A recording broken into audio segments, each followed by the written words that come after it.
சூரா அல் கஹ்ஃப். பொருள் குகை. மக்காவில் அருளப்பட்டது. அத்தியாயம் 18, வசனங்கள் 110. அளவற்ற அருளாளனும் நிகரற்ற அன்புடையோனுமாகிய அல்லாஹுவின் திருப்பெயரால் துவங்குகிறேன். தன் அடியார் மீது இவ்வேதத்தை இறக்கி வைத்தானே, அத்தகைய அல்லாஹுவிற்கே புகழ் அனைத்தும் உரியதாகும். அதில் அவன் எத்தகைய குறைபாட்டையும் கோணலையும் ஆக்கவில்லை. அது மாற்ற முடியாத மிக்க உறுதியானது. அவனிடமிருந்து கடினமான வேதனையை பற்றி நிராகரிப்போருக்கு அச்சமூட்டி எச்சரிக்கை செய்வதற்காகவும் நற்கருமங்கள் செய்கிறார்களே, அத்தகைய விசுவாசிகளுக்கு நிச்சயமாக அவர்களுக்கு அழகிய கூலி உண்டு என நற்செய்தி கூறுவதற்காகவும் இதனை இறக்கி வைத்தான். அதில் அவர்கள் என்றென்றும் தங்கியவர்களாக இருப்பார்கள். அன்றியும் அல்லாஹ் பிள்ளையை எடுத்துக் கொண்டான் என்று கூறுவோரை அது எச்சரிப்பதற்காகவும் இதனை இறக்கி வைத்தான். அவர்களுக்கோ அவர்களுடைய மூதாதையர்களுக்கோ இதை பற்றிய அறிவாதாரம் ஒரு சிறிதும் இல்லை. இவர்கள் வாயிலிருந்து வெளியாகும் வார்த்தையால் இது பெரிதாகிவிட்டது. பொய்யையன்றி வேறெதையும் அவர்கள் கூறவில்லை. நபியே, இவ்வேதத்தை அவர்கள் விசுவாசம் கொள்ளாவிட்டால் புறக்கணித்து விட்ட அவர்களின் அடிச்சுவடுகள் மீது நீர் அதே துக்கத்தால் உண்மையே அழித்துக் கொள்ளக்கூடியவராக இருக்கிறீர். அதற்காக நீர் கவலைப்பட்டு அவ்வாறு செய்ய வேண்டாம். அவர்களில் யார் செயலால் அழகானவர்கள் என்று அவர்களை நாம் சோதிப்பதற்காக பூமியின் மீதிருப்பவற்றை அதற்கு அலங்காரமாக நிச்சயமாக நாம் ஆக்கினோம்.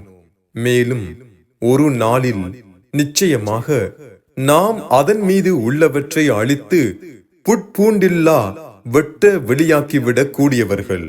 நபியே, அஸ்ஹாபுல் கஹ்ஃப் எனும் குகையுடையவர்கள் பற்றி யூதர்கள் உம்மிடம் கேட்கின்றனர்.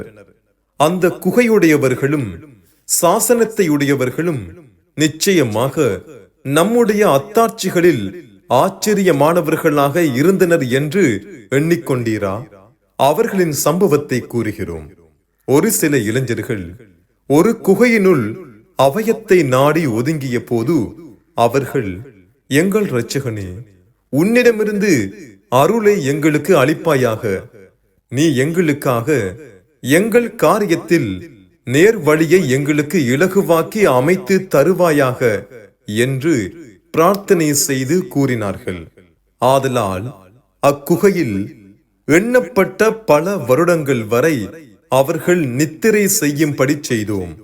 பின்பு அவர்கள் அக்குகையில் தங்கியிருந்த காலத்தை பற்றி கருத்து வேறுபாடு அவர்களில் இருந்த இரு வகுப்பாரில் எவர்கள் நன்கு அறிந்தவர்கள் என்பதை நாம் அறிவித்து விடுவதற்காக நித்திரையிலிருந்து அவர்களை எழுப்பினோம். நபியே, நாம் அவர்களுடைய செய்தியை உண்மையை கொண்டு உமக்கு கூறுகிறோம். நிச்சயமாக அவர்கள் சில இளைஞர்கள். அவர்கள் தங்கள் இரட்சகனை விசுவாசித்தார்கள். இன்னும் நேர் வழியை அவர்களுக்கு நாம் அதிகப்படுத்தினோம். மேலும் அக்காலத்திய அரசன் முன்னிலையில் அவர்கள் எழுந்து நின்று, வானங்களுக்கும் பூமிக்கும் இரட்சகன்தான் எங்கள் இரட்சகன், அவனையன்றி வணக்கத்திற்குரிய வேறு நாயனை நாங்கள் அழைக்கவே மாட்டோம். அவ்வாறு அழைத்தால் அப்போது திட்டமாக நாம் வரம்பு மீறிய வார்த்தையை கூறிவிட்டோம் என்று அவர்கள் உறுதியாக கூறிய போது அவர்களுடைய உள்ளங்களை நேரான வழியில் நாம் உறுதிப்படுத்தி விட்டோம். எங்கள் சமுதாயத்தவராகிய இவர்கள் அவனை அன்றி வணக்கத்திற்குரிய வேறு தெய்வங்களை எடுத்துக் கொண்டிருக்கின்றனர். அவர்களின் வணக்கத்தின் மீது தெளிவான அத்தாட்சியை அவர்கள் கொண்டு வர வேண்டாமா? ஆகவே அல்லாஹுவின் மீது பொய்யை இட்டு கட்டுபவனை விட அநியாயக்காரன் யார் என்றார்கள். அவர்களையும் அல்லாஹுவை அன்றி அவர்கள் வணங்குபவற்றையும் விட்டு நீங்கள் விலகிவிட்டால் இக்குகையின் பால் நீங்கள் ஒதுங்கிக் கொள்ளுங்கள். உங்கள் இறைவன் உங்கள் மீது தன் அருளை விசாலமாக கொடுத்து உங்கள் காரியங்களை எளிதாகவும் உங்களுக்கு அமைத்து தருவான் என்றும் தங்களுக்குள் கூறிக்கொண்டனர். மேலும் சூரியனை அது உதிக்கும் போது அவர்கள் இருக்கும் அக்குகையின் வலப்பக்கத்தில் அது சாய்வதையும், அது மறையும் போது அவர்களின் இடப்பக்கத்தை அது கடந்து செல்வதையும் நீர் காண்பீர். அவர்களோ அதில் நடுமையான விசாலமான இடத்தில் இருக்கின்றனர். இது அல்லாஹுவுடைய அத்தாட்சிகளில் உள்ளதாகும். எவரை அல்லாஹ் நேர் வழியில் செலுத்துகிறானோ அவர் நேர் வழியை அடைந்தவராவார். எவரை அவன் தவறான வழியில் விட்டும் விடுகிறானோ அவருக்கு நேரான வழியை அறிவிக்க கூடிய எந்த உதவியாளரையும் நீர் காணவே மாட்டீர். நபியே, அக்குகையிலுள்ள அவர்கள் நித்திரை செய்து கொண்டிருக்க அவர்களை விழித்துக் கொண்டிருப்பவர்களாகவே நீர் எண்ணுவீர். அவர்களை வலப்பக்கமாகவும் இடப்பக்கமாகவும் மாற்றி மாற்றி நாம் புரட்டுகிறோம். அவர்களுடைய நாயோ தன் இரு முன்னங்கால்களையும் விரித்துக் கொண்டு வாசலில் உட்கார்ந்து இருக்கிறது என்பதை நீர் காண்பீர். அவர்களை நீர் உற்று பார்த்தால் அவர்களை விட்டு விருண்டோடி பின்வாங்குவீர். அவர்களிலிருந்து ஏற்பட்டிருக்கும் பயங்கர நிலையை கண்டு மனதில் நீர் திடுக்கத்தால் நிரப்பப்பட்டு விடுவீர். அவர்கள் அதில் எவ்வளவு காலம் இருந்தனர் என்பதை தங்களுக்கிடையே கேட்டு அறிந்து கொள்ளும் பொருட்டு நித்திரை செய்யும் அவர்களை இவ்வாறே நாம் எழுப்பினோம். அவர்களிலிருந்து கேட்பவர் ஒருவர், நீங்கள் எவ்வளவு நேரம் நித்திரையில் தங்கி இருந்தீர்கள் என்று கேட்டார். அதற்கு அவர்களில் சிலர், ஒரு நாள் அல்லது ஒரு நாளில் சிறிது தங்கி இருந்திருப்போம் என்று கூறினார்கள். மற்ற சிலர், நீங்கள் நித்திரையில் தங்கி இருந்த காலத்தை உங்கள் இரட்சகன்தான் நன்கு அறிந்தவன். ஆகவே உங்களில் ஒருவரை உங்களுடைய இந்த வெள்ளி நாணயத்தை கொண்டு பட்டணத்திற்கு அனுப்பி வையுங்கள். அவர் அங்கு சென்று எது மிகச் சுத்தமான உணவு என்பதை தேடி பார்த்து அதிலிருந்து உணவை உங்களுக்காக கொண்டு வரட்டும். இன்னும் அவர் ஊர் மக்களிடம் இனிதாக நடந்து கொள்ளவும். உங்களை பற்றி மனிதர்களில் எவருக்கும் நிச்சயமாக அவர் அறிவித்து விடவும் வேண்டாம் என்று கூறினார்கள். நிச்சயமாக அவ்வூர்வாசிகளான அவர்கள் உங்களை அறிந்து கொண்டால் அவர்கள் உங்களை கல்லால் எரிந்து கொன்று விடுவார்கள், அல்லது தங்களுடைய மார்க்கத்தில் உங்களை திருப்பி விடுவார்கள். அப்பொழுது ஒருபோதும் நீங்கள் வெற்றி பெறவே மாட்டீர்கள் என்று கூறினார்கள். மேலும் அல்லாஹ்வுடைய வாக்குறுதி நிச்சயமாக உண்மையானது என்றும், நிச்சயமாக மறுமை வருவதில் யாதொரு சந்தேகமில்லை என்றும் அவர்கள் உறுதியாக அறிந்து கொள்ளும் பொருட்டே இவ்வாறு உணவு தேடி அப்பட்டணத்திற்கு செல்லுமாறு நாம் செய்து அவர்களுக்கு இவர்களை பற்றிய விஷயத்தை வெளிப்படுத்தினோம். அந்நகர வாசிகள் இவர்கள் யார் என்பதை பற்றி தங்களுக்கிடையில் தர்க்கித்துக் கொண்டிருந்த போது, இவர்கள் இருந்த இடத்தின் மீது ஒரு கட்டிடத்தை கட்டுங்கள், இவர்களை பற்றி இவர்களின் இரட்சகனே நன்கறிந்தவன் என்றும் கூறினார்கள். தம் காரியத்தில் விவாதித்து அதில் வெற்றி பெற்றார்களே அவர்கள், இவர்கள் இருந்த இடத்தின் மீது ஒரு பள்ளியை நிச்சயமாக நாம் அமைத்து விடுவோம் என்று கூறினார்கள். குகையில் இருந்தவர்கள் 3, அவர்களில் 4வது அவர்களுடைய நாய் என்று சிலர் கூறுகின்றனர். வேறு சிலர் அவர்கள் 5, அவர்களில் 6வது அவர்களுடைய நாய் என்றும் மறைவானதை யூகம் செய்து கூறுகின்றனர். இன்னும் சிலரோ அவர்கள் 7, அவர்களில் 8வது அவர்களுடைய நாய் என்று கூறுகின்றனர். நபியே, அவர்களுடைய தொகையை என் இரட்சகன் தான் மிக அறிந்தவன். அவர்களை பற்றிய உண்மையை குறைவானவர்களே தவிர அறிய மாட்டார்கள் என்று கூறுவீராக. தவிரவும் அவர்களை பற்றி வெளிப்படையான தர்க்கத்தை தவிர நீர் தர்க்கம் செய்யாதீர். அவர்களை பற்றி இவர்களில் எவரிடமும் நீர் தீர்ப்பு கேட்கவும் வேண்டாம். நபியே, இன்னும் எந்த விஷயத்தை பற்றியும் நிச்சயமாக நான் அதனை நாளைக்கு செய்வேன் என்று திண்ணமாக நீர் கூற வேண்டாம். அல்லாஹ் நாடினாலே தவிர இன்ஷா அல்லாஹ் என்று இணைத்து கூறுவீராக. நீர் இதனை மறந்துவிட்டால் நினைவு வந்ததும் இரட்சகனை நினைவு கூறுவீராக. நல்வழியில் இன்னும் இதைவிட மிக நெருக்கமானவற்றின் பால் எனக்கு நேர்வழி காட்ட என் இரட்சகன் எனக்கு போதுமானவன் என்றும் கூறுவீராக. இன்னும் அவர்கள் குகையில் 300 வருடங்கள் தங்கி இருந்தனர் என்றும், இன்னும் அதற்கு மேல் 9 அதிகப்படுத்தி தங்கினார்கள் என்றும் சிலர் கூறுகின்றனர். நபியே, நீர் கூறுவீராக. அவர்கள் அதில் தங்கியிருந்த காலத்தை அல்லாஹுதான் மிக்க அறிந்தவன். வானங்கள் இன்னும் பூமியில் மறைவானது அவனுக்கே உரியதாகும். அவனை பார்க்கச் செய்ததும் கேட்கச் செய்ததும் எது? அவனை தவிர காரியங்களை நிர்வகிப்பவன் அவர்களுக்கு வேறு எவரும் இல்லை. அவன் தன்னுடைய தீர்ப்பில் ஒருவரையும் கூட்டாக்கிக் கொள்ளவும் மாட்டான். இன்னும் நபியே, உம்முடைய இரட்சகனின் வேதத்திலிருந்து உமக்கு வகை மூலம் அறிவிக்கப்பட்டதை நீர் ஓதி உபதேசித்து வருவீராக. அவனுடைய வார்த்தை கட்டளைகளை மாற்றுபவர் இல்லை. அவனை அன்றி உமக்கு எந்த புகலிடத்தையும் நீர் காணவே மாட்டீர்.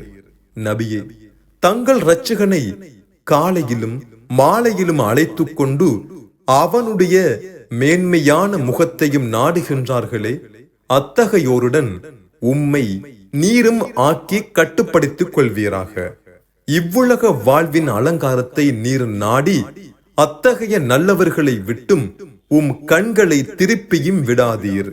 மேலும் எவனுடைய இதயத்தை நம்மை நினைவு கூறுவதிலிருந்து நாம் மறக்கச் செய்து அவன் தன் மனோ இச்சையை பின்பற்றி விட்டானோ அவனுக்கும் நீர் கீழ்ப்படியாதீர். அவனுடைய காரியமும் எல்லை கடந்ததாகிவிட்டது. நபியே, நீர் கூறுவீராக. உங்கள் இரட்சகனிடமிருந்து நான் கொண்டு வந்திருக்கும் இவ்வேதமானது சத்தியமானதாகும். ஆகவே எவர் நாடுகிறாரோ அவர் இதை விசுவாசித்துக் கொள்ளட்டும். இன்னும் எவர் நாடுகிறாரோ அவர் இதை நிராகரித்து விடட்டும். ஆனால் இதை நிராகரிக்கும் அநியாயக்காரர்களுக்கு நிச்சயமாக நாம் நரகத்தை தயார்படுத்தி உள்ளோம். அந்நரகத்தின் சுவர்கள் அவர்களை சூழ்ந்து கொண்டு விட்டது. அவர்கள் தண்ணீர் கேட்டு ரட்சிக்க தேடினால் சூட்டின் உச்சத்தை அடைந்த பழுக்க காய்ச்சப்பட்டதை போன்ற தண்ணீரை கொண்டே அவர்கள் ரட்சிக்கப்படுவார்கள். அது அவர்களுடைய முகங்களை சுட்டு கருக்கிவிடும். அன்றி அது மிக்க கெட்ட பானமாகும். அவர்கள் இளைப்பாற இறங்குமிடத்தாலும் அது மிக கெட்டதாகும். நிச்சயமாக விசுவாசம் கொண்டு நற்கர்மங்களையும் செய்தார்களே, அத்தகையோர் நிச்சயமாக நாம் அத்தகைய அழகிய செயல் புரிந்தோரின் கூலியை வீணாக்க மாட்டோம். அத்தகையோர் அவர்களுக்கு நிலையான சுவனபதிகள் உண்டு. அவர்களுக்கு கீழ் ஆறுகள் ஓடிக்கொண்டிருக்கும். அவற்றில் அவர்களுக்கு பரிசாக பொன்னாலான கடகங்கள் அணிவிக்கப்படுவார்கள். மெல்லியதாகவோ அழுத்தமானதாகவோ அவர்கள் விரும்பிய பசுமையான பட்டாடைகளும் அணிவார்கள். அவற்றிலுள்ள ஆசனங்களின் மீது சாய்ந்தவர்களாக மிக்க உல்லாசமாக இருப்பார்கள். இவர்களுடைய கூலி அது நல்லதாகிவிட்டது. இளைப்பாறு மிடத்தாலும் அது நல்லதாகிவிட்டது. நபியே, இரு மனிதர்களை அவர்களுக்கு உதாரணமாகவும் கூறுவீராக. அவர்களில் ஒருவனுக்கு திராட்சைகளின் 2 தோட்டங்களை நாம் ஆக்கியிருந்தோம். பேரீச்ச மரங்களை கொண்டு அவ்விரண்டையும் சூழச் செய்திருந்தோம். அவ்விரண்டிற்கு மத்தியில் விவசாயத்தையும் அமைத்தோம். அவ்விரு தோட்டங்களில் ஒவ்வொன்றும் அதன் பலனை யாதொரு குறைவுமின்றி கொடுத்து கொண்டிருந்தது. அவ்விரண்டிற்கு மத்தியில் ஒரு ஆறையும் பீரிட்டு ஓடச் செய்தோம். அவனுக்கு இவைகள் அன்றி வேறு பல கனி கொடுக்கும் மரங்களும் இருந்தன.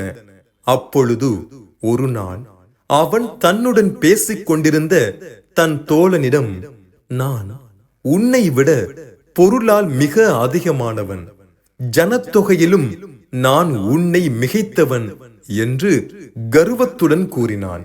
மேலும் அவன் தனக்குத்தானே அநியாயம் இழைத்துக் கொண்டவனாக தன் தோப்புக்குள் நுழைந்து, இவை ஒரு காலத்திலும் அழிந்து விடுமென நான் எண்ணவில்லை என்று கூறினான். மேலும் மறுமை நாள் நிலை பெறக்கூடியது என்றும் நான் எண்ணவில்லை. அப்படியே நான் என் இரட்சகனிடம் மீண்டும் கொண்டு செல்லப்பட்டாலும் திரும்பும் இடத்தால் இங்கிருப்பதை விட மிக மேலானதையே நிச்சயமாக நான் பெறுவேன் என்றும் கூறினான். அதற்கு அவனுடைய தோழன் அவனுடன் இது பற்றி தர்க்கித்தவனாக, உன்னை மண்ணிலிருந்தும் பின்னர் ஒரு துளி இந்திரியத்திலிருந்தும் படைத்து பின்னர் உன்னை சரியான மனிதனாக ஆக்கிவிட்டானே, அவனையா நீ நிராகரிக்கின்றாய் என்று அவனிடம் கேட்டான். எனினும் அவனே அல்லாஹ், அவன் என் இரட்சகன் என்று நான் உறுதியாக நம்பி இருக்கிறேன். ஆகவே நான் என்னுடைய இரட்சகனுக்கு ஒருவரையும் இணையாக்கவும் மாட்டேன். மேலும் உன் தோட்டத்தில் நீ நுழைந்த பொழுது அல்லாஹ் நாடியதே நடக்கும். சக்தி அனைத்தும் அல்லாஹுவை கொண்டல்லாது இல்லை என்று நீ கூறியிருக்க வேண்டாமா? செல்வத்திலும் பிள்ளையிலும் நான் உன்னை விட குறைவாக இருப்பதாக நீ கண்ட போதிலும் உன்னுடைய தோட்டத்தை விட மிக்க மேலானதை தன் இரட்சகன் எனக்கு கொடுக்கவும், மேலும் உன் நன்றி கட்ட தன்மையின் காரணமாக அதன் மீது வானத்திலிருந்து வேதனையை பேரிடியை கொண்ட மழையை அனுப்பி வைக்கவும் போதுமானவன். அப்பொழுது அது வழுக்கக்கூடிய வெட்ட வெளியாக ஆகிவிடும். அல்லது அதன் நீர் முழுவதும் பூமிக்குள் உறிஞ்சப்பட்டதாகிவிடக் கூடும். பின்னர் அதை நீ தேடிக்காண சக்தி பெற மாட்டாய் என்றும் கூறினார். அவர் கூறியவாறே அவனுடைய விளைபொருள் யாவும் அழிவினால் சூழப்பட்டது. அவை அவற்றின் முகடுகளின் மீது வீழ்ந்து கிடந்த நிலையில் அதற்காக அவன் செலவு செய்ததை பற்றி வருந்தி தன் இரு கைகளையும் பிசைந்து கொண்டிருந்தான். இந்நிலைக்கு ஆளாகிய பின் என் இரட்சகனுக்கு நான் எவரையும் இணை வைக்காமல் இருந்திருக்க வேண்டுமே என்று கூறினான். அல்லாஹுவை அன்றி அவனுக்கு உதவி செய்யும் கூட்டத்தார் எவரும் அவனுக்காக இருக்கவும் இல்லை. மேலும் அல்லாஹுவிடம் பழி வாங்குகிற சக்தியுடையவனாகவும் அவன் இருக்கவில்லை. அந்த இடத்தில் உதவி செய்தல் உண்மையான அல்லாஹுவுக்கே உரியதாகும். அவனே தன் அடியார்களுக்கு கூலி கொடுப்பதால் மிக்க மேலானவன். தன் அடியார்களில் செயல்களுக்கு நற்கூலி வழங்க முடிவு செய்வதிலும் மிக்க மேலானவன் என்பதையும் அவன் அறிந்து கொண்டான். மேலும் நபியே, இவ்வுலக வாழ்க்கைக்கு ஓர் உதாரணத்தை அவர்களுக்கு கூறுவீராக. அது வானத்திலிருந்து நாம் இறக்கி வைத்த நீரை போல் இருக்கிறது. பூமியிலுள்ள புட்பூண்டுகள் அதனை குடித்து அதனுடன் கலந்தன. அதனால் பயிர்கள் செழித்தன. இந்நிலைக்கு பின் அது காய்ந்த சருகாகி அவற்றை காற்றுகள் அடித்துச் சென்று பரத்தி விடுகிறது. இதுவே இவ்வுலக வாழ்க்கைக்கு உதாரணமாகும். மேலும் அல்லாஹ் ஒவ்வொரு பொருளின் மீதும் ஆற்றலுடையோனாக இருக்கிறான். ஆகவே செல்வமும் ஆண் மக்களும் இவ்வுலக வாழ்க்கைக்குரிய அலங்காரமாகும். மேலும் என்றுமே நிலையான நற்கர்மங்களை தாம் இரட்சகனிடத்தில் நற்கூலியால் மிகச் சிறந்ததாகும். மறுமையை ஆதரவு கொள்வதற்கும் மிகச் சிறந்ததாகும். மேலும் நபியே, நாம் மலைகளை அவற்றின் இடங்களிலிருந்து பெயர்ந்து நடத்தாட்டி விடும் நாளை நினைவு கூறுவீராக. அந்நாளில் பூமியை சமமாக வெட்ட வெளியாகவும் நீர் காண்பீர். அந்நாளில் அவர்களையும் நாம் ஒன்று திரட்டுவோம். பின்னர் அவர்களில் ஒருவரையும் நாம் விட்டு வைக்க மாட்டோம். மேலும் உமது இரட்சகன் முன் அவர்கள் யாவரும் அணி அணியாக கொண்டு வரப்படுவார்கள். நாம் உங்களை முதல் தடவை படைத்தது போன்றே இப்பொழுதும் உங்களுக்கு நாம் உயிர் கொடுத்து நீங்கள் நம்மிடம் திட்டமாக வந்து விட்டீர்கள். மாறாக நம் வாக்கை நிறைவேற்றும் இடத்தை இந்நாளை உங்களுக்கு நாம் ஆக்கவே மாட்டோம் என்று நீங்கள் எண்ணிக்கொண்டிருந்தீர்கள். இவ்வாறு நடந்தேறுமென நீங்கள் எண்ணி பார்க்கவே இல்லை. செயல்கள் பதியப்பட்ட புத்தகமும் அவர்கள் முன் வைக்கப்படும். அப்போது அதில் இருப்பதை கண்டு பயந்தவர்களாக குற்றவாளிகளை நீர் காண்பீர். மேலும் அவர்கள், எங்களுடைய கேடு, இந்த புத்தகத்திற்கு என்ன நேர்ந்தது? எங்களுடைய பாவங்களை சிறிதோ பெரிதோ அதை கணக்கெடுத்து பதிந்தே தவிர அது விட்டு வைக்கவில்லை என கூறுவார்கள். அவர்கள் செய்தவற்றை எதிரில் முன் வைக்கப்பட்டதாகவும் பெறுவார்கள். இன்னும் உமது இரட்சகன் எவருக்கும் அநியாயம் செய்ய மாட்டான். அன்றியும் மலக்குகளிடம் ஆதமுக்கு சிரம் பணியுங்கள் என்று நாம் கூறியதை நபியே நீர் நினைவு கூறுவீராக. அப்போது இபிலிசை தவிர அவர்கள் அனைவரும் சிரம் பணிந்தார்கள். அவன் ஜின் இனத்திலுள்ளவனாக இருந்தான். ஆகவே அவன் தன் இரட்சகனுடைய கட்டளைக்கு மாறு செய்து விட்டான். எனவே மனிதர்களே, நீங்கள் என்னை அன்றி அவனையும் அவனுடைய சந்ததிகளையும் உற்ற நண்பர்களாக எடுத்துக் கொள்வீர்களா? அவர்களோ உங்களுக்கு கொடிய விரோதிகள். அநியாயக்காரர்களுக்கு அவர்கள் என்னை விட்டு விட்டு அவர்களை தங்களுக்கு உற்ற நண்பர்களாக மாற்றிக்கொண்டது மிக கெட்டது. வானங்களையும் பூமியையும் சிருஷ்டிப்பதற்கும் மேலும் அவர்களையே சிருஷ்டிப்பதற்கும் அவர்களை நான் உதவிக்காக முன்னிலையாக்கிக் கொள்ளவில்லை. வழிகெடுப்பவர்களான இவர்களை எவ்விஷயத்திலும் நான் என்னுடைய உதவியாளர்களாக ஆக்கிக் கொள்வனாகவும் இல்லை. இரட்சகன் இணை வைத்து வணங்குவோரிடம், நீங்கள் எனக்கு இணையானவர்கள் என எண்ணிக்கொண்டிருந்தீர்களே, அவர்களை நீங்கள் அழையுங்கள் என்று கூறும் நாளில் அவர்கள் அவர்களை அழைப்பார்கள். எனினும் அவர்கள் அவர்களுக்கு பதில் கொடுக்க மாட்டார்கள். அன்றியும் நாம் அவர்களுக்கிடையில் நரக கிடங்கை ஏற்படுத்தி விடுவோம். இன்னும் குற்றவாளிகள் அந்நாளில் நரக நெருப்பை பார்த்து விடுவார்கள். அப்போது நிச்சயமாக அதில் தாங்கள் விழக்கூடியவர்கள் என்பதை அவர்கள் உறுதியாக அறிந்து கொள்வார்கள். மேலும் அவர்கள் அதிலிருந்து தப்ப வேறு திரும்பும் இடத்தை காண மாட்டார்கள். நாம் மனிதர்களுக்கு இந்த குர்ஆனில் ஒவ்வொரு உதாரணத்தையும் திட்டமாக விவரித்திருக்கிறோம்.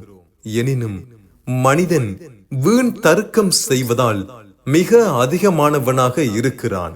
மனிதர்களை அவர்களிடம் நேர்வழி வந்தபோது அதை அவர்கள் ஈமான் கொள்வதிலிருந்தும் அவர்களுடைய இரட்சகனிடம் அவர்கள் பாவ மன்னிப்பு கேட்பதிலிருந்தும் முன் சென்றவர்களுக்குரிய அல்லாஹுவின் வழிமுறையான தண்டனை அவர்களுக்கு வருவதையும் அல்லது கண்முன் வேதனை அவர்களுக்கு வருவதையும் தவிர வேறெதுவும் தடுக்கவில்லை. நன்மாராயம் கூறுபவர்களாகவும் அச்சமூட்டி எச்சரிக்கை செய்பவர்களாகவும் அல்லாமல் தூதர்களை நாம் அனுப்பவில்லை. நிராகரிப்போரே பொய்யை கொண்டு தர்க்கம் செய்கிறார்கள். காரணம், அதை கொண்டு சத்தியத்தை அவர்கள் அழித்து விடுவதற்காக. மேலும் என்னுடைய வசனங்களையும் அவர்கள் அச்சமுட்டி எச்சரிக்கை செய்யப்பட்ட வேதனை வருவதையும் பரிகாசமாக அவர்கள் எடுத்துக் கொண்டிருக்கிறார்கள். மேலும் தன்னுடைய இரட்சகனின் வசனங்களை கொண்டு நினைவுபடுத்தப்பட்டு பின்னர் அவற்றை புறக்கணித்து தன் கைகள் முற்படுத்தியவற்றை மறந்தும் விட்டவனை விட மிக அநியாயக்காரன் யார்? குர்ஆனாகிய இதனை அவர்கள் விளங்கிக் கொள்ளாதவாறு அவர்களுடைய இதயங்களின் மீது திரைகளையும் அவர்களுடைய காதுகளில் அடைப்பையும் நிச்சயமாக நாம் ஆக்கிவிட்டோம். ஆதலால் நபியே, நீர் அவர்களை நேர்வழியின்பால் எவ்வாறு வருந்தி அழைத்த போதிலும் அப்போது அவர்கள் ஒருபோதும் நேர்வழியை அடையவே மாட்டார்கள். இன்னும் நபியே, உமதிரட்சகன் மிக்க பிழை பொறுப்பவன், மிக்க கிருபையுடையவன்.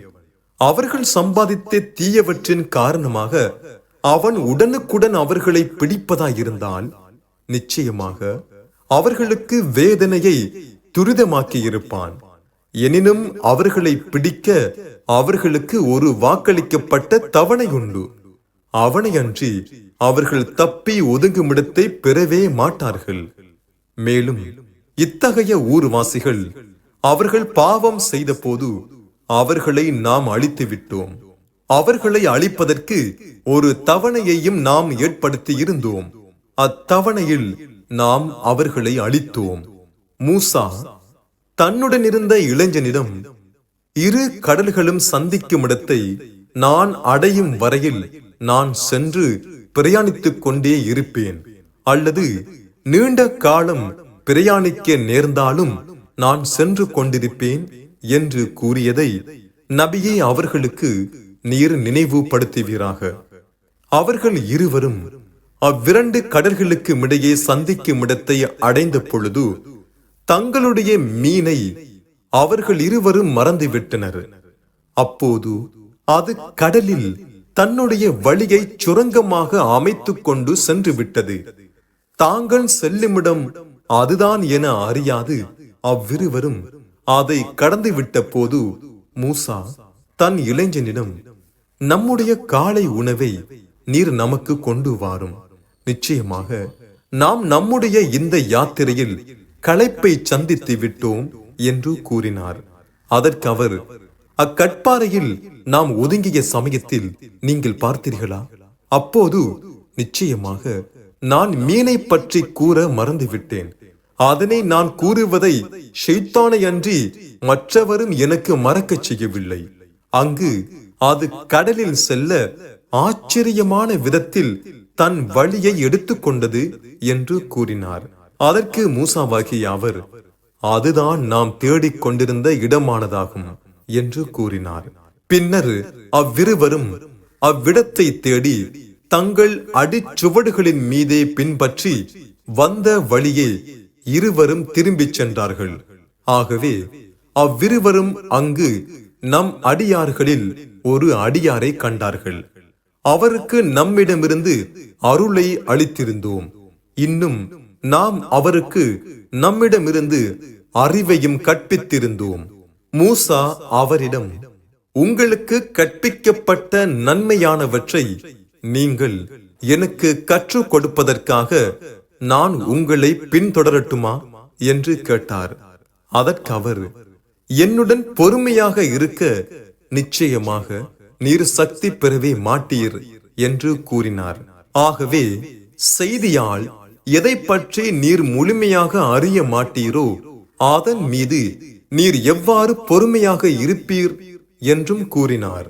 அதற்கு மூசாவாகிய அவர், அல்லாஹ் நாடினால் எவ்விஷயத்திலும் பொறுமையாளனாகவும் எக்காரியத்திலும் நான் உமக்கு மாறு செய்யாதவனாகவும் என்னை நீர் காண்பீர் என்று கூறினார். அதற்கு அவர், நீர் என்னை பின்பற்றுவதாயின் எந்த ஒரு விஷயத்தை பற்றியும் நானாகவே அதனை பற்றி உமக்கு செய்தி விளக்கும் வரையில் நீர் என்னிடம் கேட்காதீர் என்று கூறினார். இவ்வாறு முடிவெடுத்துக் கொண்டு பின்னர் அவ்விருவரும் ஒரு கப்பலில் ஏறும் வரையில் சென்றார்கள். கப்பலில் ஏறிய பின்னர் அவர் அதன் ஒரு பலகையை பெயர்த்து அதனை ஓட்டையாக்கி விட்டார். அதற்கு மூசாவாகிய அவர், இதில் உள்ளவர்களை மூழ்கடிக்கவா நீர் ஓட்டையாக்கினீர்? நிச்சயமாக நீர் மிக பெரும் காரியத்தை செய்துவிட்டீரே என்று கூறினார். அதற்கு அவர், நிச்சயமாக நீர் என்னுடன் பொறுமையாக இருக்க சக்தி பெறவே மாட்டீர் என்று நான் கூறவில்லையா என்றார். அதற்கு அவர், நான் மறந்து விட்டதை பற்றி நீர் என்னை குற்றம் பிடிக்க வேண்டாம். என் விஷயத்தில் எனக்கு சிரமத்தையும் ஏற்படுத்தி என்னை நெருக்கடியிலும் ஆக்கிவிட வேண்டாம் என்று கூறினார். பின்னர் இருவரும் கப்பலில் இருந்து இறங்கி நடந்தனர். முடிவாக வழியில் ஒரு சிறுவனை அவ்விருவரும் சந்திக்கவே அவர் அச்சிறுவனை கொன்றுவிட்டார். கொலை குற்றமின்றி ஒரு பரிசுத்தமான ஆத்மாவை நீர் கொலை செய்து விட்டீரே, நிச்சயமாக நீர் மறுக்கப்பட வேண்டிய ஒரு தகாத காரியத்தை செய்து விட்டீர் என்று மூசாவாகிய அவர் கூறினார். அதற்கு அவர், நிச்சயமாக நீர் என்னுடன் பொறுமையாக இருக்க சக்தி பெறவே மாட்டீர்கள் என்று நான் உமக்கு முன்னரே கூறவில்லையா என்று மூசாவிடம் கேட்டார். அதற்கு மூசா, இதன் பின்னர் எவ்விஷயத்தை பற்றியும் உம்மிடம் நான் கேட்பேனாயின் நீர் என்னை உம்முடன் வைத்துக் கொள்ள வேண்டாம். என்னிடமிருந்து மன்னிக்கும் எல்லையை நிச்சயமாக நீர் அடைந்து விட்டீர் என்று கூறினார். பின்னர் அவ்விருவரும் ஓர் ஊர்வாசிகளிடம் வந்து சேரும் வரை நடந்தனர். அங்கு வந்து சேர்ந்த பின் தங்கள் இருவருக்கும் உணவளிக்குமாறு அவ்வூராரை கேட்டார்கள். ஆனால் அவர்கள் இவ்விருவருக்கும் விருந்தளிக்க மறுத்து விட்டனர். பிறகு அதில் ஒரு சுவரை அது துரிதமாக இடிந்து விழுந்து விடக் கூடியதாக அவ்விருவரும் கண்டனர். ஆகவே அவர் அதனை விழாது நிறுத்தி வைத்தார்.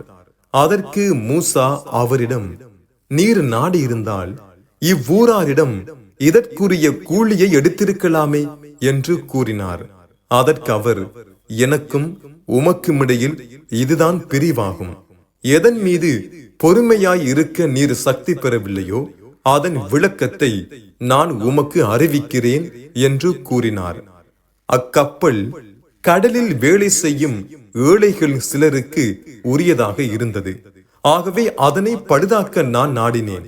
மேலும் இது செல்லும் வழியில் அவர்களுக்கு முன் அப்பால் ஓர் அரசன் இருக்கிறான். அவன் பழுதற்ற கப்பல் ஒவ்வொன்றையும் அபகரித்து எடுத்துக் கொள்கிறான். மேலும் கொல்லப்பட்ட அந்த சிறுவன், அவனுடைய பெற்றோர் இருவரும் விசுவாசிகளாக இருக்கிறார்கள். அவன் வளர்ந்து அவ்விருவரையும் அக்கிரமம் செய்யுமாறும் அல்லாஹுவை நிராகரிக்குமாறும் சிரமப்படுத்தி விடுவான் என்று நாம் பயந்து அவ்வாறு செய்தோம்.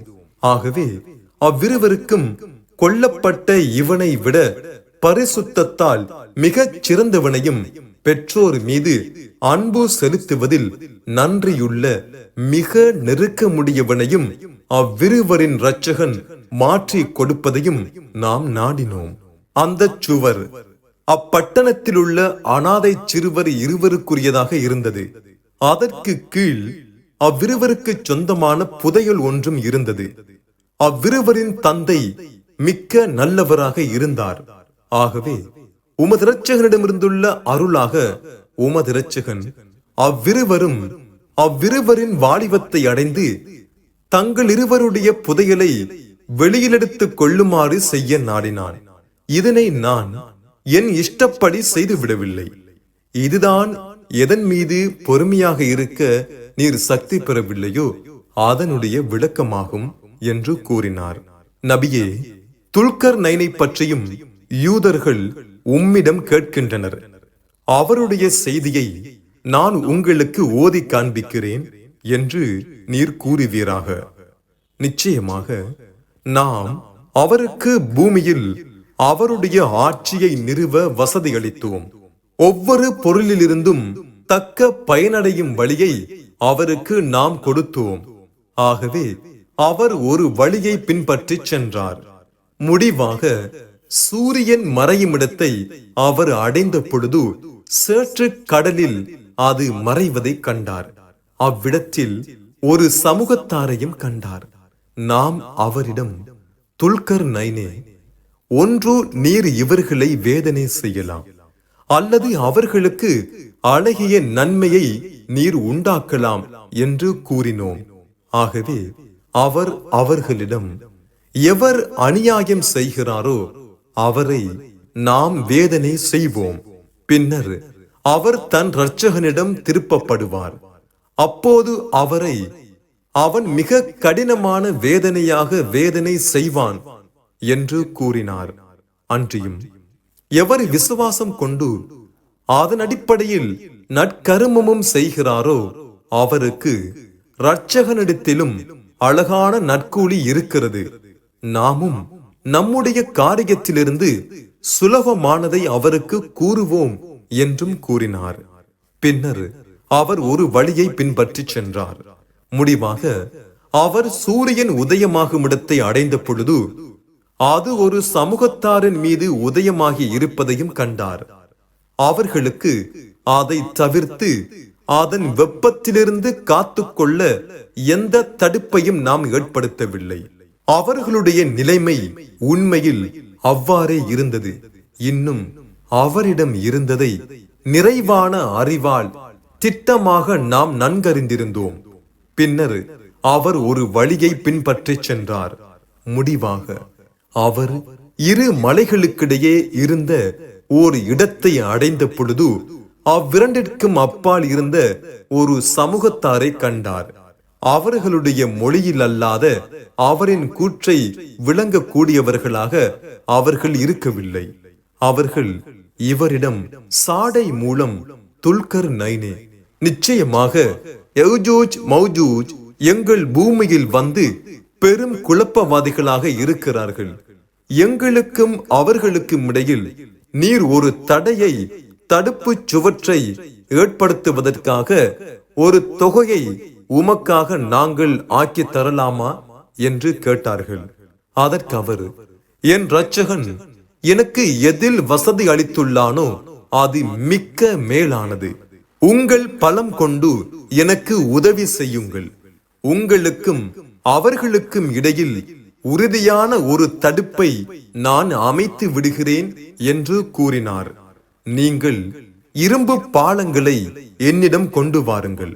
அவைகளை கொண்டு இரு மலைகளுக்கும் இடையிலுள்ள பள்ளத்தை நிரப்புங்கள். முடிவாக இரு மலைகளுக்கிடையில் உச்சிக்கு அவை சமமாகும் போது ஊதுங்கள் என்றார். அதனை நெருப்பாக ஆக்கியதும் உருக்கிய செம்பை என்னிடம் கொண்டு வாருங்கள். அந்த உருக்கிய செம்பை நான் அதன் மேல் ஊற்றுவேன் என்று கூறினார். பின்னர் யஜூஜ் மௌஜூஜ் கூட்டத்தாராகிய அவர்கள் அதன் மீது ஏற சக்தி பெற மாட்டார்கள். அதனை துளைத்து துவாரமிடவும் அவர்கள் சக்தி பெற மாட்டார்கள். இவ்வாறு தடுப்பை உண்டாக்கிய அவர், இது என் இரட்சகனிடமிருந்துள்ள அருளாகும்.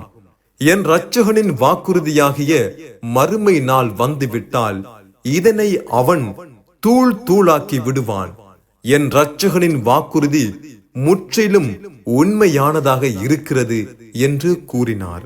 அந்நாளில் சிலரை சிலருடன் சமுத்திர அலைகளைப் போல் கலந்து மோதி விடுமாறும் நாம் விட்டு விடுவோம். பின்னர் சூர் எக்காலம் ஊதப்பட்டு யாவரும் அழிந்து விட்டால் பின்னர் உயிர் கொடுத்து அவர்கள் யாவரையும் முற்றிலுமாக ஒன்று சேர்த்து விடுவோம். மேலும் நிராகரித்துக் கொண்டிருந்தோருக்கு அந்நாளில் நரகத்தை நாம் நிச்சயமாக அவர்கள் முன்னிலையில் எடுத்து காட்டுவோம். அவர்கள் எத்தகையோர் என்றால், என்னை நினைவு கூறுவதை விட்டும் அவர்களுடைய கண்கள் திரைக்குள் இருந்தன. இன்னும் அவர்கள் நல்லுபதேசங்களை செவியேற்க சக்தி அற்றவர்களாக ஆகிவிட்டனர். நிராகரிப்போர் என்னை விட்டு விட்டு என் அடியார்களை தங்களுக்கு பாதுகாவலர்களாக எடுத்துக்கொள்ள எண்ணிக்கொண்டிருக்கின்றனரா? நிச்சயமாக நிராகரித்துக் கொண்டிருப்போருக்கு நரகத்தை தங்குமிடமாக நாம் தயார் செய்து வைத்திருக்கிறோம். தம் செயல்களால் மிகப்பெரிய நஷ்டவாளிகள் யார் என்பதை உங்களுக்கு அறிவிக்கட்டுமா என்று நபியே நீர் கேட்பீராக. அவர்கள் எத்தகையோர் என்றால், இவ்வுலக வாழ்க்கையில் அவர்களின் முயற்சி பயனற்றுவிட்டது. நிச்சயமாக அவர்களோ காரியங்களில் அழகானவற்றையே தாங்கள் செய்வதாக எண்ணிக்கொள்கின்றனர். இத்தகையோர்தாம் தங்கள் இரட்சகனின் வசனங்களையும் மறுமையில் அவனுடைய சந்திப்பையும் நிராகரித்து விட்டவர்கள். ஆகவே அவர்களுடைய நற்செயல்கள் யாவும் அழிந்து விட்டன. அவர்களின் செயல்கள் நிறுவையில் கனமானதாக இராது. ஆகவே மறுமை நாளில் அவர்களின் செயல்களுக்காக எந்த எடையையும் மதிப்பையும் நாம் ஏற்படுத்த மாட்டோம். உண்மையை அவர்கள் நிராகரித்து என்னுடைய வசனங்களையும் என்னுடைய தூதர்களையும் பரிகாசமாக எடுத்துக்கொண்டதன் காரணமாக அதுவே அவர்களின் கூலி நரகமாகும். நிச்சயமாக விசுவாசம் கொண்டு நற்கருமங்களும் செய்கின்றார்களே, அத்தகையோர் ஃபிர்தௌஸ் எனும் சுவனபதிகள் அவர்களுக்கு விருந்தினர் தங்குமிடமாக ஆகிவிட்டது. அதில் அவர்கள் என்றென்றும் நிரந்தரமாக தங்கியிருப்பவர்கள். அதை விட்டு மாறுவதை அவர்கள் தேட மாட்டார்கள். நபியே, நீர் கூறுவீராக, என் இரட்சகனின் வாக்கியங்களுக்கு அதை எழுதுவதற்கு கடல் நீர் யாவும் மையாக இருந்தாலும் என் இரட்சகனின் வாக்கியங்கள் எழுதி முடிவதற்கு முன்னதாகவே கடல் நீர் முடிந்து செலவாகிவிடும். அது போன்றதை இன்னொரு கடலையும் நாம் உதவிக்கு கொண்டு வந்த போதிலும் சரியே. நபியே, நீர் கூறுவீராக, நிச்சயமாக நான் உங்களை போன்ற ஒரு மனிதன்தான். நிச்சயமாக உங்களுடைய வணக்கத்திற்குரிய நாயன் ஒரே நாயன்தான் என்று எனக்கு வகை மூலம் அறிவிக்கப்படுகிறது. ஆகவே எவர் தன் இரட்சகனை சந்திக்க ஆதரவு வைக்கிறாரோ அவர் நற்கர்மங்களை செய்யவும், தன் இரட்சகனின் வணக்கத்தில் அவர் எவரையும் இணையாக்க வேண்டாம்.